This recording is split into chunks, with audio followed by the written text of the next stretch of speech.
Last fall, I stood on a riverbank in southern Missouri, staring at water the color of wet clay. 3 hours, not a single bite. The guy 40 yards downstream from me, he was pulling channel cats out of that same ugly water every 15 minutes like he had a cheat code. I finally walked over and asked him what he was using. He reached into a plastic grocery bag, pulled out a little brown bottle, and held it up like it was contraband. Anise extract. $3. Grocery store baking aisle. That afternoon, rewired everything I thought I knew about fishing scent. And what I've learned since then about why this stuff works, why the tackle industry pretends it doesn't exist, and why some states have literally made it illegal is going to change the way you fish forever. Welcome back to Forbidden Lures. Let's get into it. 1. The industry's secret they buried in the baking aisle. Here's a piece of fishing history they don't teach you at Bass Pro. Humans have been spiking their bait with anise for centuries. Ancient Mediterranean fishermen rubbed anise resin on their nets. Asian cultures mixed star anise into fish traps. This isn't some internet fad. It's ancestral knowledge that got quietly buried when corporations figured out how to bottle synthetic scent and charge you $30 for it. The real turning point came in the 1950s. A company called DeLong Lures introduced the first commercially available anise-scented soft plastic. The fishing world lost its mind. Anglers who'd been struggling suddenly couldn't keep fish off their lines. It was so effective that the entire tackle industry took notice, not to share the secret, but to figure out how to own it. They started engineering proprietary scent formulas, slapping premium labels on watered-down versions of what your grandmother already had in her spice cabinet, and charging you 10 times the price. But here's what they really don't want you thinking about. A standard bottle of pure grocery store anise extract contains a massive concentration of the exact active compound that makes fish lose their minds. $3. No fancy packaging, no pro-staff endorsement. Just raw, uncut fish-catching power sitting between the vanilla and the cinnamon. And if you think I'm exaggerating about how effective this stuff is, consider this. In New Zealand, using anise-scented baits in trout waters is straight-up illegal. Banned. Done. In certain catch-and-release waters in North Carolina and Massachusetts, scent enhancers like anise are prohibited because regulators decided it gives anglers too great an advantage. It violates the fair chase principle. Let that sink in. When a government looks at a $3 grocery store spice and says, "No, that's too powerful for fishing," you'd better believe you need to be using it everywhere it's legal. 2. The science of the strike. Why fish lose their minds over licorice. So why does a fish, a creature that has never encountered a licorice plant in its entire evolutionary history, go absolutely berserk when it detects anise in the water? Think about it like this. Imagine you've been walking through a desert for 3 days. You're starving. Suddenly, the wind shifts, and you catch the unmistakable smell of a steak grilling somewhere nearby. You don't think, you don't analyze, your legs just start moving toward that smell. That's what anise does to a fish, except it's about 1,000 times more intense. The magic ingredient is a compound called anethole. Here's how it hijacks a fish's brain. Fish don't find food the way we do. They live suspended in a world of dissolved chemicals, and their entire feeding sequence starts with smell, what scientists call the olfactory system, and finishes with taste, the gustatory system. Their nostrils, called nares, contain receptors so sensitive they can detect chemical signals at concentrations measured in parts per billion. That's like finding a single drop of flavor in an Olympic swimming pool. When anethole molecules from your anise extract dissolve into the water and reach those receptors, something remarkable happens. The compound mimics the chemical signature of high-energy natural prey. It essentially fools the fish's brain into thinking a concentrated food source just appeared. The fish's predatory instincts fire up before it ever makes a conscious decision to investigate. But anethole doesn't just attract. Research has shown it actually stimulates digestive enzyme production, upregulates appetite-related genes, and increases feeding motivation at a biological level.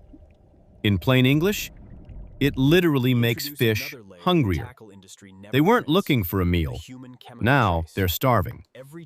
And there's another layer the tackle companies will never print on their packaging. Your skin naturally produces an amino acid called L-serine. Every time you touch your hook, your line, or your bait with bare hands, you leave a microscopic chemical fingerprint behind. Think of it like cigarette smoke on a jacket. You can't see it, but it's there, and fish can smell it from a distance. To a cautious, pressured game fish, L-serine screams danger. It's the reason you get those maddening last-second rejections when a fish bumps your bait and turns away. Anise oil neutralizes L-serine completely. It's a chemical eraser for human scent.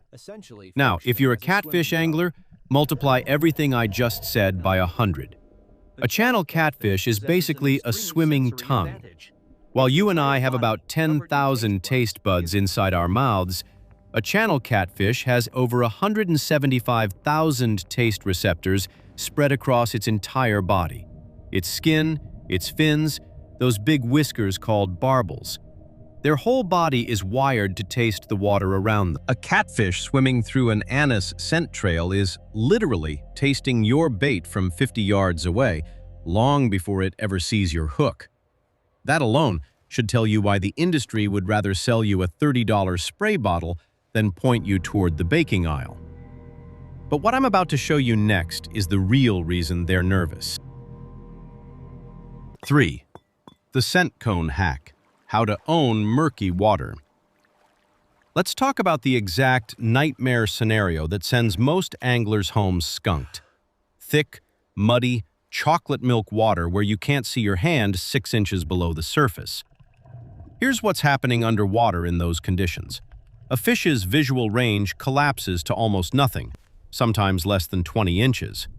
Fish vision researchers compare it to a human walking through pea soup fog. Objects are completely invisible until they're inches from the fish's face. In that kind of environment, predatory fish stop relying on the color-sensing cones in their eyes and shift entirely to their rods, cells that only detect dark shapes and silhouettes against lighter backgrounds. So, if you're throwing a standard bottom rig, say a Carolina rig, into a muddy river, here's what you're actually doing. Your bait sinks to the bottom and gets swallowed by silt. The mud kills its vibration, hides its profile, and smothers whatever scent it might have. You're fishing with a muzzled bait in a world where the fish are already half blind. No wonder you're not getting bites. This is where the pour and cast method flips the game upside down. Instead of hoping your scented bait does all the work from the bottom, you use fluid dynamics to build a scent highway through the water column. Here's how it works. Take your grocery store anise extract and pour a small amount directly into the water upstream of your target zone. In a moving river, the current grabs that pure anethole and stretches it out like a chemical ribbon flowing downstream. This creates what experienced anglers call a scent cone, a wide, expanding plume of pure sensory stimulation drifting through the water column. You're essentially chumming the water with a chemical dinner bell. And here's the beautiful part. Fish like catfish naturally face upstream in current, a behavior called rheotaxis. When that scent ribbon reaches them, they intercept it and follow it upstream like a bloodhound on a trail, swimming directly toward the source. Right after you pour, you cast your anise-soaked bait directly into that plume. But here's the critical detail most people miss. You suspend it slightly off the bottom. Don't let it sink into the mud. By keeping it elevated, your bait does 3 things simultaneously. It radiates an unblocked scent trail, It vibrates freely in the current, triggering the fish's lateral line, and it creates a sharp, dark silhouette against the lighter water above. Scent, vibration, and visual cue all firing at once. But a scent cone without the right bait is just perfume in the water. What you put on that hook is where the real magic happens, and I guarantee you've never thought of using this. 4. The Macaroni Protocol, a $3.75 bait that destroys $30 sprays. Yes, we're talking about elbow macaroni, the same box sitting in your pantry right now. Underground anglers have known about this for years, and for good reason. Cooked pasta has a porous starch structure that makes it the perfect sponge for liquid attractants. It absorbs scent deep into its core, holds it through a hard cast, and then slowly releases it over time like a chemical time-release capsule. No commercial product on the market does this as efficiently as a 50-cent box of macaroni. And this is exactly why you'll never see Big Tackle talking about it. But we're not just soaking macaroni in straight anise. We're building a synergistic super attractant that targets multiple sensory channels at once. While anise provides the sweet, licorice aroma that triggers the olfactory system, we need something pungent to light up a different set of receptors. That ingredient is garlic powder. Garlic is loaded with sulfur compounds that fish find irresistible, especially in stained water. When you combine the sweet anethole of anise with the sharp sulfur punch of garlic, you create a complex, savory, sweet chemical signature that overwhelms a fish's sensory system from multiple angles. Here's the exact recipe. Step 1. Boil your macaroni until it's strictly al dente, firm to the bite. Overcook it, and it turns to paste on your hook. Step 2. While the pasta is still warm and those starch molecules are expanded and porous, drain it and drop it into a sealable container. Step 3. Pour in 1 ounce of grocery store anise extract, 1 teaspoon of garlic powder, and 1 tablespoon of fermented fish sauce. Grab it from the Asian aisle. It's loaded with amino acids that fish crave. Seal it, shake it hard, and let it marinate for at least 1 hour. That warm pasta will pull the scent deep into its core. Step 4. Add a spoonful of corn flour or soy flour. Shake again. This creates a sticky sludge coating on the outside of each noodle. When this bait hits the water, 2 things happen in sequence. First, that flour sludge washes off immediately, creating a massive instant scent cloud, a dinner bell that announces your bait's arrival.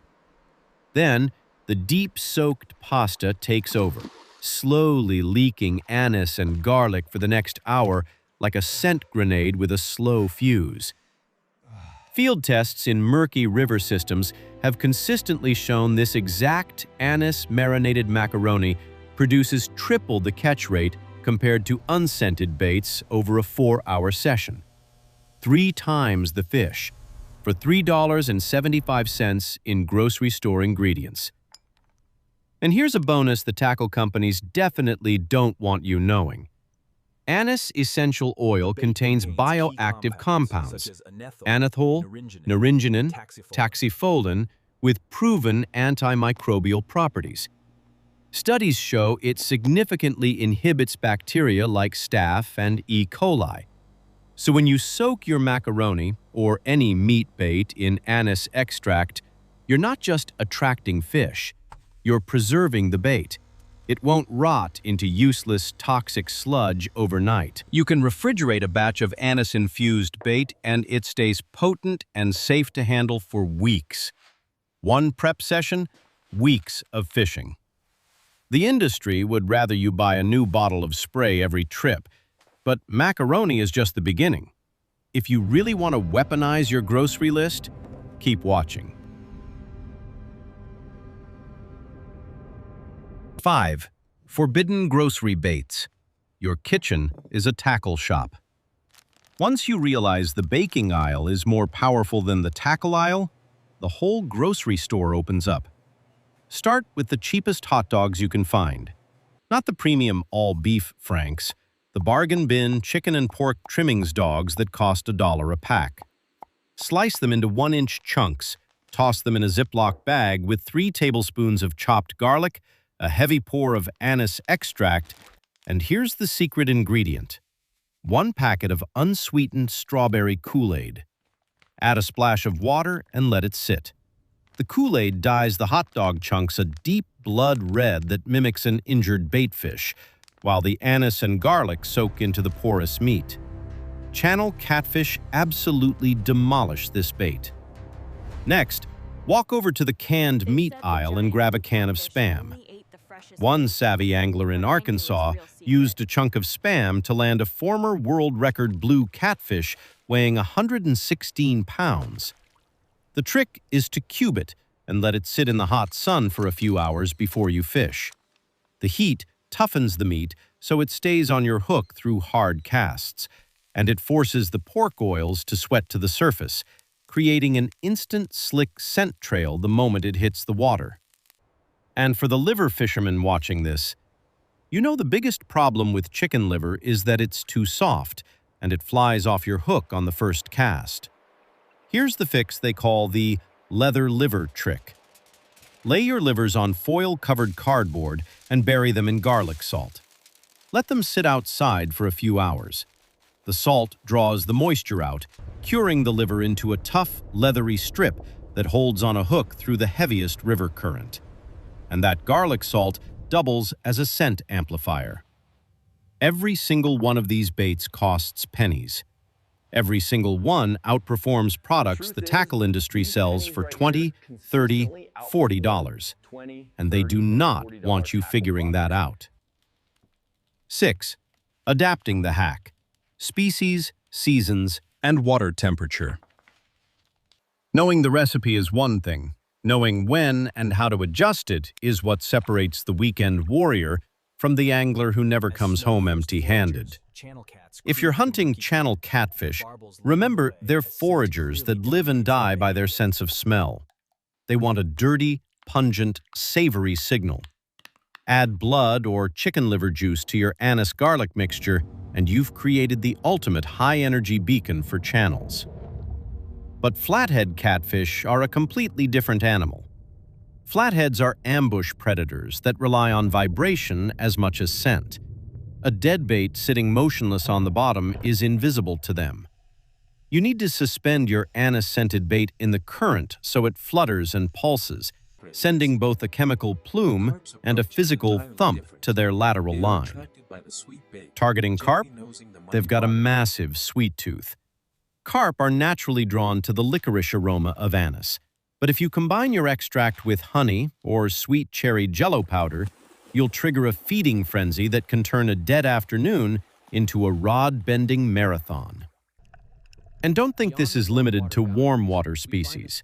Trout and kokanee salmon have scent detection capabilities that are off the charts.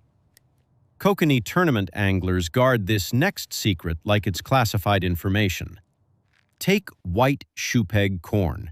It contains a specific natural enzyme that acts as a bite stimulant, and marinate it in pure anise oil. Trolling that anise-soaked corn when the bite dies is how tournament guys pull limits, while everyone else stares at flat lines. Finally, you must adjust for water temperature, because this changes everything. Fish are cold-blooded. Their metabolism is controlled entirely by their environment. In cold water below 50 degrees, their chemoreceptors become sluggish. Their sense of smell basically goes half-deaf. You need to crank up the potency. Inject pure anise oil directly into your baits to force a reaction through that biological slowdown. In hot summer water above 80 degrees, scent molecules disperse rapidly. Your scent cone travels farther, but your bait washes out faster. Switch to heavy dough baits or thick macaroni carriers that slow down the release and keep your scent broadcasting longer. Temperature, species, presentation. Stack all three correctly on top of the Anise system, and you're not guessing anymore. You're engineering bites. Conclusion.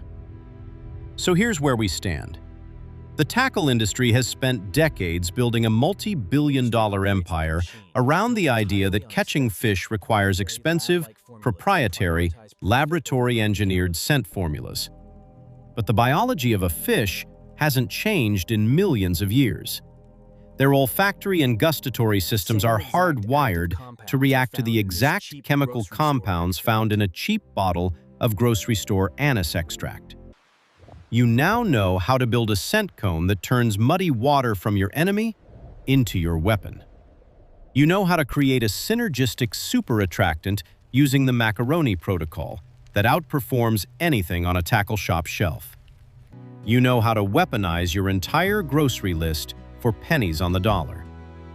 And you understand why this information is something certain people in this industry would prefer stayed buried. But, and I need to say this clearly, with this kind of advantage comes real responsibility. The extreme effectiveness of these methods means you have to know your local laws cold. The Federal Lacey Act makes it a crime to transport fish caught in violation of state regulations. Many states have strict definitions of what counts as illegal chumming or baiting. In Massachusetts, using natural baits like corn or cheese in catch-and-release areas is outlawed. In Maine, depositing food material in inland waters to attract fish carries a hefty fine. Always check your local regulations before you start pouring extracts and launching macaroni. Use this knowledge responsibly, and you will dominate your local water. You'll be pulling fish when everyone else on the bank is packing up and driving home, wondering what went wrong. If this video changed how you think about fishing, hit that subscribe button before this kind of content disappears. Share it with one buddy who's still wasting money at the tackle shop. And drop a comment. What's the craziest grocery store bait you've ever caught a monster on? Keep your lines tight, keep questioning everything the industry tells you, and we'll see you on the water.